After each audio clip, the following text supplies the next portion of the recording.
بسم الله الرحمن الرحيم. الحمد لله رب العالمين، والصلاة والسلام على سيد الأنبياء والمرسلين، سيد الأولين والآخرين، وخاتم النبيين، وعلى آله وصحبه أجمعين. أما بعد، أعوذ بالله من الشيطان الرجيم.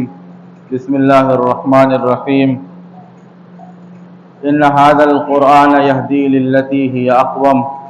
ويبشر المؤمنين الذين يعملون الصالحات أن لهم أجرا كبيرا. صدق اللہ العظیم. محترم بزرگوں، دینی اور ایمانی بھائیوں، اللہ تعالیٰ نے جس طرح ہمیں مسلمان بنایا ہے، یعنی ایمان کی دولت سے مالا مال فرمایا ہے، بالکل اسی طرح اللہ نے اپنی آخری کتاب اور اپنا آخری کلام ہم مسلمانوں کو عطا فرمایا. یوں تو یہ کتاب پورے عالم کے انسانوں کے لیے اتاری گئی ہے اور پورے عالم کے انسانوں کے لیے یہ ہدایت نامہ ہے، راہ دکھانے والی کتاب ہے. لیکن اللہ کے کچھ ایسے بندے ہیں جو اس کتاب پر ایمان لاتے ہیں اور اس کتاب کی بتائی ہوئی راہ پر اپنی زندگی گزارتے ہیں، اور کچھ ایسے ہیں جو اس کتاب کا سرے سے انکار کرتے ہیں، اور کچھ ایسے ہیں جو مانتے ہیں لیکن اپنے عمل سے اس کتاب کا انکار کرتے ہیں. اللہ تعالی ہم سب کی حفاظت فرمائے اور ہم سب کو اس کتاب کے انکار سے حفاظت فرمائے اور اس کتاب کے بتائے ہوئے مضامین پر عمل کرنے کی توفیق عطا فرمائے. یہ کتاب اور یہ کلام اللہ کی ابدی کتاب ہے، اللہ کا آخری کلام ہے. ابدی کتاب ہے یعنی ہمیشہ باقی رہنے والی کتاب ہے. اس کے بعد اب اللہ کی کوئی نئی کتاب، اللہ کا کوئی نیا کلام اس دنیا میں برپا نہیں ہوگا. جب تک قرآن مجید دنیا میں نازل نہیں ہوا تھا، اس وقت تک اللہ کی بہت سی کتابیں دنیا میں نازل ہوتی رہی، جن میں سے کچھ ایسی ہیں جو بہت مشہور ہوئی اور کچھ ایسی ہیں جن کا نام نہ ہمیں معلوم ہے اور نہ اور کسی کو معلوم. جو مشہور ہوئی ان میں سے ایک کتاب توریت ہے، زبور ہے، انجیل ہے. یہ قرآن مجید سے پہلے اتاری گئی اس دنیا میں، بہت مشہور ہوئی، اور سب سے آخر میں اللہ نے اپنا آخری کلام، اپنی آخری کتاب جسے ہم سب قرآن مجید کہتے ہیں، اللہ نے وہ نازل فرمایا. جب اللہ نے توریت نازل فرمایا، زبور نازل فرمایا، انجیل نازل فرمایا، تو جس نبی کے سپرد اس کو کیا، جس نبی کے اوپر اس کو نازل کیا، اسی نبی کی یہ ذمہ داری تھی کہ اس کتاب کی حفاظت کریں. اور جب اللہ کی آخری کتاب قرآن مجید نازل ہوئی تو اللہ نے اس کی حفاظت کی ذمہ داری خود نبی پر نہیں ڈالی، بلکہ اللہ نے اعلان فرمایا کہ اس کتاب کی ذمہ داری، حفاظت کی ذمہ داری خود میرے اوپر ہے. اس لیے کہ نبیوں کو جب کتاب کی حفاظت کی ذمہ داری دی گئی تھی تو جب تک نبی دنیا میں رہے تب تک وہ کتاب باقی رہی، اور جب دنیا سے نبی رخصت ہو گئے تو وہ کتاب تبدیل ہو گئی، اس میں رد و بدل کر دیا گیا. تو یہ اندیشہ تھا کہ اس کتاب کی بھی ذمہ داری اگر آخری نبی پر ڈالی جاتی تو آخری نبی کے بعد اس کتاب میں بھی رد و بدل کیا جاتا، اس کتاب میں بھی تبدیلی کر دی جاتی، تحریف کر دی جاتی. اسی لیے اللہ نے روز اول ہی سے اعلان فرمایا یہ کتاب ابدی ہے اور اس کتاب کی ذمہ داری میں خود لیتا ہوں اور قرآن اعلان کرتا ہے کہ انا نحن نزلنا الذکر وانا لہ لحافظون. یہ قرآن مجید کی ایسی آیت ہے کہ اس میں اتنی زیادہ تاکید ہے، اتنی تاکید ہے کہ دوسری آیت میں ایسی تاکید نہیں ملتی. قرآن مجید تو اللہ کا کلام ہے، اس کی عظمت کے بارے میں تو خود قرآن گواہی کرتا ہے، اس کا مقام و مرتبہ تو بہت عالی ہے. لیکن یہ آیت جس میں اللہ رب العزت والجلال اس کی حفاظت کی ذمہ داری لیتا ہے، اس کو تاکید در تاکید کے ساتھ پیش کیا اور فرمایا انا نحن نزلنا الذکر. اگر اللہ یہ کہتا کہ نزلنا الذکر وانا لہ لحافظون تو بات پوری ہو جاتی، پوری بات ہو جاتی. کوئی ضرورت نہیں تھی کہ نزلنا سے آگے انا لایا جائے پھر نحن لایا جائے. اللہ کہہ دیتا انزلنا الذکر تب بھی بات پوری ہو جاتی، نزلنا الذکر کہتا تب بھی بات پوری ہو جاتی. لیکن اللہ کہتا انا نحن نزلنا الذکر وانا لہ لحافظون. اب اس کا ترجمہ اگر ہم کریں اور کرنے کے بعد ہم یہ کہہ دیں کہ ہم نے اس کا ترجمہ کر دیا، نہیں بات مانی جائے گی. کہا جائے گا کہ تم نہیں، تمہارے جیسے ہزاروں پیدا ہو جائیں تب بھی اس آیت کا ترجمہ نہیں کر سکتے. پوری دنیا اردو داں سے بھر دی جائے اور کہا جائے اس آیت کا ترجمہ کرو جیسی اس میں تاکید ہے اور کر کے دکھاؤ اگر تمہارے اندر طاقت ہے، کوئی نہیں کر پائے گا. اس لیے کہ اس عبارت میں جو تاکید ہے اس تاکید کے ساتھ اردو میں کوئی عبارت آ ہی نہیں سکتی، کوئی ترجمہ کر ہی نہیں سکتا. اللہ فرماتا انا نحن، ہاں ہاں ہوشیار رہو، جان لو، ہاں ہاں ہم نے ہی اس قرآن کو نازل کیا ہے. اس طرح اس کا ترجمہ اگر ہم تاکید کے ساتھ کریں تو اس طرح کریں گے کہ ہاں ہاں ہم نے ہی اس قرآن کو نازل کیا ہے اور ہاں ہم ہی اس کلام کی حفاظت کرنے والے ہیں. ہم ہی اس قرآن کی حفاظت کرنے والے ہیں. ہم یہ نہیں کہہ رہے کہ ہم نے اس آیت کے ترجمے کا حق ادا کر دیا، نہ ہم یہ کہہ رہے نہ دنیا کا کوئی اردو داں یہ کہہ سکتا ہے کہ ہم نے اس آیت کے ترجمے کا حق ادا کر دیا. نہیں، اس کا مفہوم تو عربی والا جانے، اس کا مفہوم تو خود خداوند عالم جانے یا عربی داں جانے اور یا جس کے اوپر نازل کیا گیا وہ جانے کہ ہاں ہم ہی اس کی حفاظت کرنے. اگر یہ جملہ اللہ اتنی تاکید کے ساتھ نہ کہتا کہ ہم ہی اس کی حفاظت کرنے والے ہیں تو ہو سکتا ہے اس میں بھی رد و بدل کیا جاتا، اس میں بھی تحریف کی جاتی. ایسا نہیں ہے کہ تحریف کی کوشش نہیں کی گئی، رد و بدل کی کوشش نہیں کی گئی، بہت کوشش کی گئی اور تحریف ایک حد تک کی بھی گئی. لیکن جن لوگوں نے تحریف کی وہ تحریف انہی کے پاس رہی. اگر وہ اس کو اوپن کرتے ہیں، باہر نکالتے ہیں تو عالم کے جو مسلمان ہیں وہ ان پہ ٹوٹ پڑتے ہیں اور کہتے ہیں کہ یہ کلام ایسا نہیں ہے، بلکہ یہ کلام جو اللہ کی طرف سے نازل ہوا تھا وہ ایسا ہے. ہم آپ کو ایک آیت بتائیں کہ تحریف کرنے والے کیسے تحریف کرتے ہیں اور تحریف کسے کہتے ہیں. قرآن مجید کی ایک آیت بہت مشہور ہے، آپ نے بارہا سنا ہوگا، کنتم خیر امت اخرجت للناس، کہ اللہ نے تمہیں بہترین امت بنایا اس لیے کہ تم لوگوں کو بھلائی کا حکم کرتے ہو اور برائی سے روکتے ہو. اللہ نے تمہیں خیر امت بنایا. اب اس میں تحریف کرنے والوں نے تحریف یہ کی کہ کنتم خیر ائمۃ، یعنی اللہ نے تمہیں بہترین ائمہ بنایا. امت کی جگہ ائمہ لکھ دیا اور لکھنے کے بعد وہ کلام اپنے ہی پاس رکھے ہوئے ہیں. جب اس کو ظاہر کرتے ہیں اور کوئی اہل علم سنتا ہے تو اس پہ نکیر کرتا ہے، پھر وہ چھپ جاتی ہے. لیکن تحریف کرنے والوں نے تحریف کی لیکن ان کی تحریف چل نہیں پائی، اس لیے کہ حفاظت کی ذمہ داری اللہ کی ہے. دوسری آیت اللہ تعالیٰ کہتا ہے وَمَن يُطِعِ اللَّهَ وَرَسُولَهُ فَقَدْ فَازَ فَوْزًا عَظِيمًا، جو اللہ کی اطاعت کر لے، اللہ کی بات مان لے، رسول اللہ کی بات مان لے، وہ کامیاب ہے، بڑا کامیاب. لیکن وہ لوگ جو حضرت علی سے محبت میں غلو کرنے والے، حضرت علی سے اللہ کے پیغمبر نے ارشاد فرمایا تھا کہ علی تم سے محبت کرنے والے دو طرح کے لوگ ہوں گے،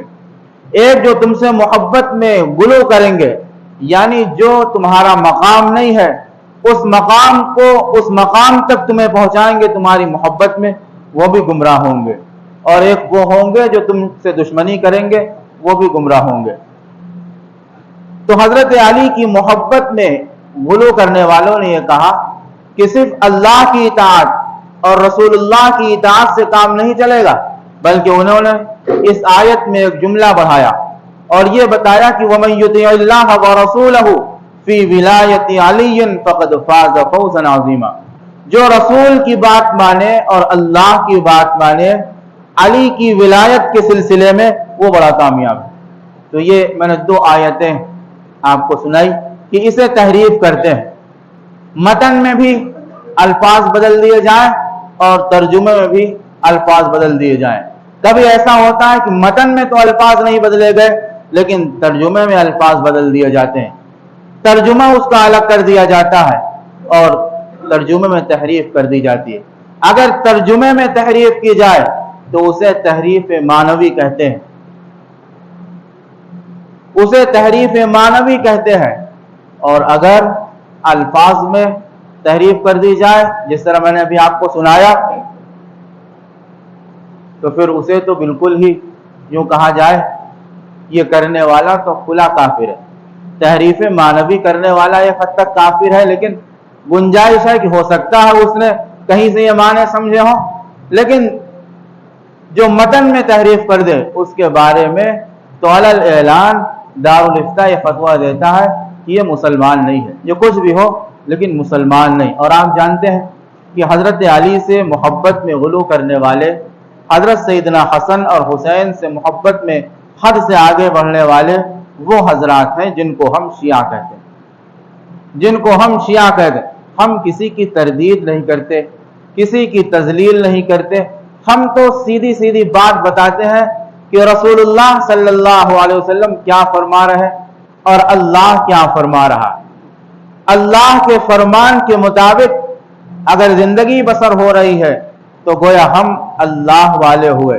رسول اللہ صلی اللہ علیہ وسلم کے فرمان کے مطابق آپ کے بتائے ہوئے راستے اور طریقے کے مطابق زندگی گزر رہی ہے تو ہم رسول والے ہوئے۔ اور ان دونوں راستوں سے الگ ہٹ کر اگر کوئی دوسرے راستے پر اپنی زندگی گزارتا ہے تو اسے ہم سب کچھ کہتے ہیں لیکن مسلمان نہیں کہتے ہیں۔ میں نے آیت پڑھی تھی کہ اللہ تعالیٰ فرماتا ہے یہ کلام ایسا کلام ہے، یہ کتاب ایسی کتاب ہے جو ہر ایک کو راستہ دکھاتی ہے، جو راستہ اس سے سیکھنے والا ہو، جو اس سے ہدایت حاصل کرنے والا ہو، جو یہ چاہے کہ ہم قرآن کے ذریعے ہدایت کا راستہ پا جائیں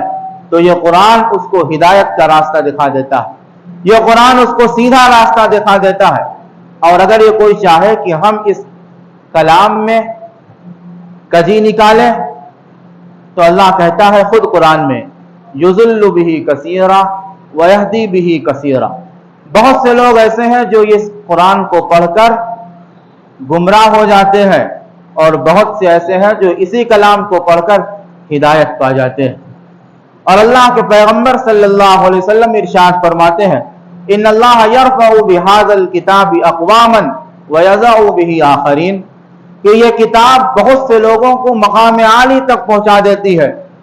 بلند مقام تک پہنچا دیتی ہے، اور بہت سے لوگوں کو ذلیل کر دیتی۔ جو آدمی قرآن پڑھ کر ہدایت چاہتا ہے اس کو یہ قرآن اوپر پہنچا دیتا ہے، اور جو قرآن پڑھ کر قرآن میں کمی تلاش کرتا ہے تو یہ کتاب اس کو ذلیل کر دیتی ہے دنیا میں، اور آخرت میں تو اس کی ذلت کا کیا ٹھکانہ ہے وہ تو اللہ ہی جانے۔ اس قرآن کی عظمت اتنی زیادہ ہے کہ اس قرآن کے بارے میں خود قرآن یعنی اللہ فرماتا ہے کہ یہ قرآن تو ہم نے محمد الرسول اللہ صلی اللہ علیہ وسلم کے قلب اطہر پر نازل کیا ہے، اور آپ جانتے ہیں کہ آپ کے قلب اطہر کو قرآن نازل ہونے سے پہلے اس لائق بنایا گیا کہ اس قرآن کے اندر جو رعب ہے، اس قرآن میں جو عظمت ہے اور اس قرآن میں جو چنگاری ہے، اس کو آپ کا قلب اطہر سہار لے،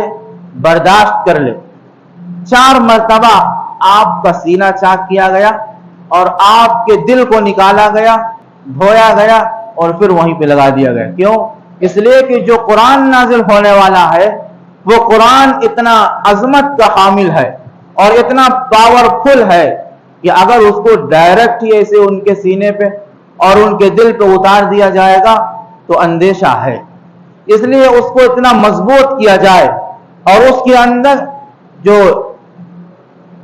گندی یعنی گندا خون ہے اس کو باہر نکال دیا جائے۔ اس کو آپ صلی اللہ علیہ وسلم کے قلب اطہر سے 1 مرتبہ نہیں 4 مرتبہ اس کو صاف کیا گیا اور پھر قرآن مجید نازل ہوا۔ اللہ تعالیٰ فرماتا ہے لو انزلنا هذا القرآن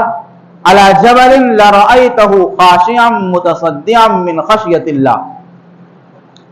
کہ لوگوں اگر ہم یہ کلام یہ قرآن پیغمبر کے سینے پہ نہیں بلکہ اگر کسی پہاڑ پہ نازل کر دیتے، وہ پہاڑ جس کے وزن کا اور جس کی مضبوطی کی کوئی انتہا نہیں، اس کے بارے میں اللہ کہتا ہے یہ قرآن اگر پہاڑ پہ نازل کیا جاتا لرأیتہ خاشعا متصدعا من خشیۃ اللہ، تو اے دیکھنے والے تو دیکھتا کہ وہ قرآن اللہ کی خشیت کی وجہ سے، اللہ کے رعب کی وجہ سے، قرآن کی جلالت کی وجہ سے ریزہ ریزہ ہو جاتا، بھوسا بن جاتا۔ تو اس قرآن کی یہ عظمت ہے۔ اب جب قرآن ہم لوگ جو پڑھ رہے ہیں وہ قرآن تو نازل ہونے کے بعد والا ہے۔ آپ بھی قرآن پڑھ لیتے ہیں، ہم بھی قرآن پڑھ لیتے ہیں اور زبان صحیح الفاظ ادا بھی کر لیتی ہے۔ کیوں؟ اس لیے کہ یہ قرآن نازل ہونے کے بعد والا ہے۔ اس کے اندر جو پاور تھا اس پاور کو رسول اللہ صلی اللہ علیہ وسلم کے قلب اطہر نے سہار لیا، اور جب آپ کی زبان اطہر سے یہ کلام نکل رہا ہے تو نازل ہونے کے بعد والا نکل رہا ہے، وہ کلام نکل رہا ہے جس کو دنیا پڑھ لے اور پڑھ سکے اور سمجھے تو سمجھ سکے۔ اللہ رب العزت والجلال ہم سب کو قرآن مجید کی عظمت سمجھنے کی توفیق عطا فرمائے اور اس کلام کو پڑھنے کی توفیق عطا فرمائے۔ قرآن کا مطلب ہی یہ ہے کہ پڑھی جانے والی کتاب۔ اگر قرآن کا کوئی نام ہوتا تو علماء مفسرین فرماتے ہیں اس کا نام یہ ہوتا کہ ھذا بلاغ للناس، یہ لوگوں کے لیے پیغام ہے۔ اس کا یہ نام ہوتا۔ قرآن کا مطلب یہ ہے کہ پڑھی جانے والی کتاب، بار بار پڑھی جانے والی کتاب، اور ہمارا حال یہ ہے کہ ہم قرآن کو پڑھتے نہیں۔ میرے بزرگوں، قرآن کو روزانہ پڑھا کیجئے، چاہے 1 سورت ہی پڑھا کیجئے، لیکن قرآن مجید کو ضرور پڑھا کیجئے۔ قرآن مجید کے پڑھنے سے برکت آتی ہے اور دل میں نور پیدا ہوتا ہے، ایمان طاقتور ہوتا ہے اور چہرے پہ بھی نورانیت آتی ہے، اور پھر قرآن ایسا ہے کہ جہاں پڑھا جائے گا وہاں برکت آئے گی، جس چیز کے لیے پڑھا جائے گا اس میں برکت آئے گی۔ اللہ رب العزت والجلال ہم سب کو قرآن مجید پڑھنے کی توفیق عطا فرمائے اور صحیح اور درست طریقے سے پڑھنے کی توفیق عطا فرمائے۔ یہی قرآن جب کسی حافظ کے سینے میں محفوظ ہو جاتا ہے، یہ کتاب، اس کا ایک معجزہ یہ بھی ہے، قرآن کے تو معلوم کتنے معجزے ہیں، لیکن ایک معجزہ یہ ہے کہ یہ کتاب یاد ہو جاتی۔ توریت، زبور، انجیل یہ بھی آسمانی کتاب ہے، لیکن جب سے وہ نازل ہوئی ہیں آج تک ان کتابوں کا کوئی حافظ نہ بن پایا، ان کتابوں کو کوئی یاد نہ کر پایا۔ لیکن قرآن مجید ایسی کتاب ہے کہ جب سے نازل ہوئی ہے آج تک نہ معلوم کتنے اربوں خربوں لوگ اس کو اپنے سینے میں محفوظ کر چکے، اور قیامت تک نہ معلوم اس کو کتنے محفوظ کریں گے۔ اور اس کی برکت یہ ہے کہ حافظ قرآن، جس نے قرآن کو سینے میں محفوظ کیا، جس نے اپنی رات کی نیند قربان کی اور دن کا سونا قربان کیا، اور اپنے ماں باپ کو چھوڑا، اپنی بہنوں کو چھوڑا، اپنے بھائی کو چھوڑا، قرآن مجید کے لیے مدرسے میں داخلہ لیا، سب کچھ چھوڑ دیا اور پورا زور قرآن پہ دے کے جب اس نے یاد کر لیا قرآن، تو اللہ نے اس کے لیے اتنا بڑا انعام مقرر کیا، اتنا بڑا انعام مقرر کیا، اس دن وہ انعام ملے گا کہ جس دن دنیا یہ کہے گی یا رب نفسی نفسی، یا رب نفسی نفسی، اے اللہ ہمیں بچا لیجیے، یا اللہ ہمیں بچا لیجیے۔ نبیوں کے بارے میں آیا، حضرت موسیٰ کے بارے میں یہ آیا، حضرت عیسیٰ کے بارے میں یہ آیا، اور نبیوں کے بارے میں یہ آیا کہ قیامت کا ہولناک منظر جب وہ اپنی آنکھوں سے دیکھیں گے تو یہ کہیں گے یا رب نفسی نفسی، اے اللہ ہمیں بچا لیجئے، ہم کسی کا سوال آپ سے نہیں کرتے۔ لیکن جب حافظ قرآن جائے گا تو اللہ کہے گا کہ تم حافظ ہو، تمہارے لیے ہمارے یہاں تو بڑا اونچا مقام ہے۔ اللہ کہے گا اقرا ورتقی ورتل کما کنت ترتل فی الدنیا فإن منزلک عند آخر آیت تقرأها، کہ لو یہ زینہ ہے، یعنی اس مقام تک جانے کا زینہ ہے جہاں تمہارا مقام متعین ہے۔ اس زینے پہ قرآن پاک پڑھتے جاؤ اور اس زینے پہ چڑھتے جاؤ، جہاں پہ تمہاری آخری آیت ختم ہوگی، یعنی جتنا تمہیں قرآن یاد ہوگا، چاہے 1 پارہ یاد ہو، 2 پارے یاد ہو، 10 پارے یاد ہو، یا پورا قرآن یاد ہو، جتنا تمہیں یاد ہوگا اور جہاں پہ تمہاری یادداشت ختم ہو جائے گی وہی تمہاری منزل ہوگی۔ اور پھر اس کے بعد اس کی وجہ سے اس کے والدین کو اللہ اتنا بڑا انعام عطا فرمائے گا، اتنا بڑا انعام عطا فرمائے گا کہ اس وقت کی دنیا دیکھ کے اش اش کرے گی۔ ان بچوں کے والدین کو بلایا جائے گا اور ان کو ہار پہنایا جائے گا۔ اس کے بارے میں حدیث میں الفاظ ہے کہ اس ہار میں جو نگینے لگے ہوں گے، ان ایک نگینے کی روشنی سورج کی روشنی سے کہیں زیادہ ہوگی، اور وہ عرض کریں گے اے میرے پروردگار، میرا کوئی ایسا عمل تو دنیا میں نہیں تھا کہ مجھے اتنا بڑا تاج پہنایا جاتا، مجھے یہاں اتنی بڑی عزت دی جاتی۔ تو اللہ کہے گا کہ نہیں، تمہارا سب سے بڑا عمل یہ تھا، تمہارا سب سے اچھا کام یہ تھا کہ تمہارے بچے نے میرے کلام کو اپنے اندر محفوظ کیا ہے، اس میں تمہاری کوشش ہے، تم نے اس کو مجبور کیا تھا اور تم نے اسے پابند کیا تھا قرآن مجید حفظ کرنے کے لیے، اس لیے تمہیں بھی عزت مل رہی ہے اور تمہارے صاحبزادے یعنی جو حافظ قرآن ہے اس کو بھی ہمارے یہاں عزت مل رہی ہے۔ اللہ رب العزت والجلال ہم سب کو سمجھنے کی توفیق عطا فرمائے، اور سینے میں جو قرآن موجود ہے اللہ اس کی حفاظت کرنے کی توفیق عطا فرمائے۔ وآخر دعوانا